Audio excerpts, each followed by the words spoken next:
దేవునికి స్తోత్రం. రక్షకుడైన యేసుక్రీస్తు వారి నామంలో మీ అందరికీ హృదయకాల శుభములు తెలియజేయుచున్నాను. ఈరోజు దేవుని వాగ్దానము లూకాసు వార్త 22వ అధ్యాయము 31-32 వచనాలు. సీమోను సీమోను, ఇదిగో సాతాను మిమ్మును పట్టి గోధుమల వలె జల్లించుటకు మిమ్మను కోరుకొనెను గాని నీ నమ్మిక తప్పిపోకుండానట్లు నేను నీ కొరకు వేడుకొంటిని.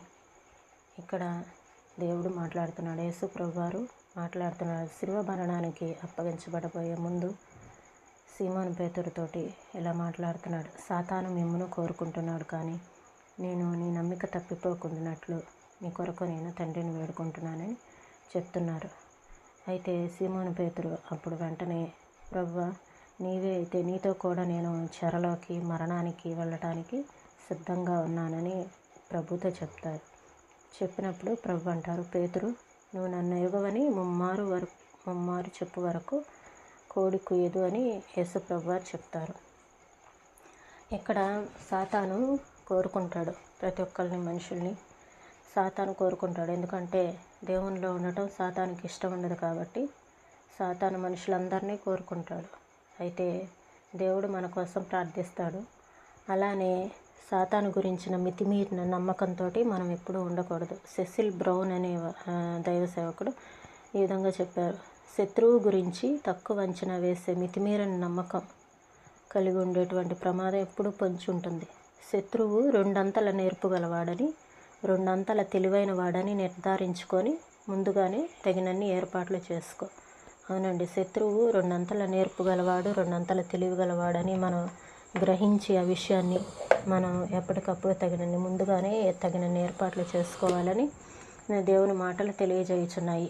శత్రువు ఎవరిని ఏ రకంగా హింసిస్తాడో ఎవరు ఊహించలేరు అన్నమాట. మనం ఊహించిన విధంగా ఏదో ఒక దాని మీద మన బలహీనతలు ఏమైనా ఉంటే ఆ బలహీనతల మీద శత్రువు ఏ విధంగా చేస్తాడో అలానే, లేదంటే దేవుని వాక్యం తెలిసిన వారిని వాక్యం చూపించి సాతాను మోసపరుస్తూ ఉంటాడు. అలానే లోక ఆశలతోటి ఇంకా అనేక రకరకాలుగా సాతాను మనుషుల్ని శోధిస్తూ ఉంటాడు. మనం వాటిని గ్రహించుకొని దేవుని పాదాల చెంత చేరితే దేవుడు మనల్ని విడిపిస్తాడు. దేవుడు మనల్ని పరీక్షించేటప్పుడు గురి చూసి కొట్టేది మన విశ్వాసాన్నే. మనలోని ఏ లక్షణమైన పరీక్షకు లోను కాకుండా పోవచ్చు కానీ విశ్వాసం మాత్రం అలా తప్పించుకోలేదు. విశ్వాసాన్ని దాని మూలుగ దాకా పరీక్షించటానికి దానిలోకి పదునైన బాణాన్ని గుచ్చటం కన్నా వేరే మార్గం లేదు. అందువలన ఆ విశ్వాసం శాశ్వతమైనదా కాదా అన్నది తెలుస్తుంది. దానికున్న ఆనంద కవచాన్ని లాగేసి ప్రభువు పంపించే శ్రమలను దానికి వ్యతిరేకంగా నిలబెట్టాలి. ఈ దాడుల నుండి ఏమాత్రం గాయపడకుండా బయటపడేదే నిజమైన విశ్వాసం. ప్రభు పట్ల నిజమైన విశ్వాసాన్ని మనం కనపరిస్తే, మంచి గట్టి విశ్వాసంతో ప్రభు పట్ల ఉంటే సాతాన్ని మనం ఎదిరించగలుగుతాం. విశ్వాసం పరీక్షించబడాలి, అది దిక్కులేనిదైపోవాలి, కొలిమిలో అనేక సార్లు కాలాలి. ఈ పరీక్షలన్నింటినీ తట్టుకొని నిలబడిన విశ్వాసం గలవాడు ధన్యుడు. పౌలన్నాడు, నా విశ్వాసాన్ని నిలబెట్టుకున్నాను కానీ తన తలను పోగొట్టుకున్నాడు.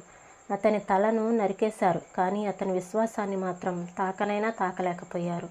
అన్యజనులకు అపోస్తులుడైన ఇతడు 3 విషయాల్లో సంతోషించాడు. మంచి పోరాటాన్ని పోరాడాడు, పరుగును కడముట్టించాడు, విశ్వాసాన్ని నిలబెట్టుకున్నాడు. ఫలితం ఏంటి? పౌలు పందెంలో గెలిచాడు, బహుమతి పొందాడు. ప్రపంచం అతన్ని గొప్పవాడిగా ఎంచింది. అంతేకాదు పరలోకంలో ఇతడు గనుడయ్యాడు. క్రీస్తులో విజయం సాధించటానికి అన్నిటినీ పోగొట్టుకున్నా అది లాభమే. ఈ దృష్టితో మనం ఎందుకు ప్రవర్తించాం? పౌలులాగా సత్యానికి మనం ఎందుకు విధేయులం కాము? ఎందుకంటే పౌలు పాటించిన విధానం మనకు లేదు. మన లెక్కకు అతని లెక్కకు తేడా ఉంది.